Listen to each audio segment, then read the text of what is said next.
안녕하세요. 오늘의 역사 시간입니다. 7월 29일, 오늘은 역사 속에서 어떤 중요한 순간들이 있었을까요?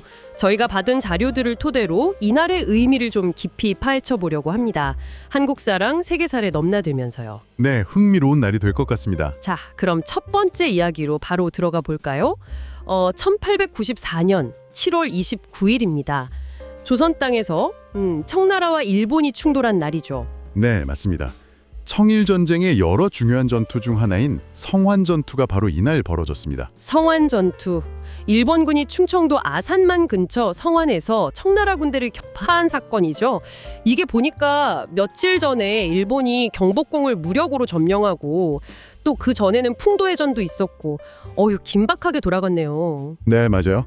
이 성환 전투를 단순히 그냥 군사적인 승패로만 볼 수는 없어요. 그 시점이 아주 중요하거든요. 일본이 이제 본격적으로 조선에 대한 영향력을 넘어서 동아시아 패권을 장악하려는 야심을 군사행동으로 보여준 거죠. 그냥 싸움이 아니라 어떤 신호탄 같은 거였군요. 그렇죠. 청나라의 영향력을 확실히 밀어내겠다는 의지의 표명이었어요. 그리고 또 내부적으로는 그 동학농민군이 일본의 이런 침탈이랑 정부의 약속 불이행에 반발해서 2차 봉기를 준비하던 때이기도 했고요. 와, 정말 안팎으로 엄청난 격동기였네요. 조선의 운명이 막 흔들리던 시점. 네, 맞습니다. 외세와 내부 갈등이 아주 복잡하게 얽혀 돌아가던 때였죠. 자, 이번에는 시간을 좀 더 거슬러 올라가 보겠습니다. 1588년 유럽인데요. 이때도 7월 29일에 큰 해전이 있었네요. 네. 유명한 사건이죠. 스페인의 무적 함대 아르마다요. 네, 바로 그 무적 함대가 영국 해협에서 영국 해군이랑 처음으로 크게 맞붙은 날입니다. 결과는 우리가 알다시피 영국의 승리였지만요. 그렇죠. 이게 정말 세계사적으로 중요한 의미를 갖습니다. 해상 패권이 스페인에서 영국으로 넘어가는 그 전환점이 된 사건이거든요. 당시 스페인이 정말 최강이었잖아요. 어떻게 영국이 이길 수 있었을까요? 여러 요인이 복합적으로 작용했어요. 물론 영국 함선이 더 작고 빨라서 기동성이 좋았다는 점도 있고요. 전술 운용 능력도 뛰어났다고 평가받죠. 근데 결정적으로는 그 유명한 신의 바람, 즉 폭풍의 영향이 아주 컸습니다. 날씨가 영국 편을 들어준 셈이죠. 날씨까지. 정말 하늘도 도왔군요. 네. 그래서 이 사건은 단순히 한 나라가 뜨고 지는 걸 보여주는 걸 넘어서 해전의 양상 자체가 바뀌는 계기가 되기도 했어요. 거대한 함대가 전부가 아니라는 걸 보여준 거죠. 역사의 흐름을 바꾼 해전이었네요. 자, 그럼 다시 한국 현대로 와보겠습니다. 1987년 7월 29일. 이때는 또 어떤 일이 있었을까요? 1987년이면 6월 민주항쟁의 열기가 아직 뜨거울 때죠. 맞아요. 6.29 선언이 나오긴 했지만 그걸로 모든 게 끝난 건 아니었잖아요. 그렇죠. 민주화에 대한 요구는 계속됐고 특히 노동 현장에서의 목소리가 아주 커졌습니다.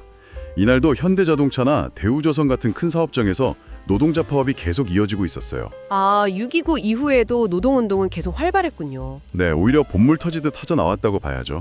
그동안 억눌렸던 노동자들의 권리 요구가 분출된 시기입니다. 임금 인상뿐만 아니라 노동 조건 개선, 노조 활동 보장 같은 아주 기본적인 권리를 외치기 시작한 거죠. 시민들의 민주화 요구와 노동자들의 권리 요구가 함께 갔던 거네요. 12월에 대통령 직선제 선거가 치러지는 그 동력이 된 거죠. 사회 변화는 이렇게 여러 주체들의 힘이 모여야 가능하다는 걸 보여주는 아주 중요한 사례입니다. 네. 자, 마지막으로 살펴볼 사건은 과학기술 분야입니다. 1958년 7월 29일 미국에서 아주 중요한 기관이 문을 열었죠. 네. 바로 나사, 미국 항공우주국 설립일이군요. 맞습니다. 나사 설립. 이게 또 어떤 의미가 있을까요? 이것도 그냥 정부기관 하나 생긴 걸로 보면 안 됩니다. 그 배경에는 당시 아주 치열했던 미소 간의 경쟁, 특히 우주 경쟁이 있었거든요. 스푸트니크 쇼크 이후였죠. 미국이 좀 충격을 받았던. 네, 맞아요. 소련이 먼저 인공위성을 쏘아 올리니까 미국이 완전 발칵 뒤집힌 거죠. 그래서 체계적으로 우주 개발을 추진하기 위해서 국가적인 역량을 총동원해서 만든 게 바로 나사입니다. 그러니까 우주 경쟁에서 이기기 위한 어떤 결단이었군요. 그렇죠.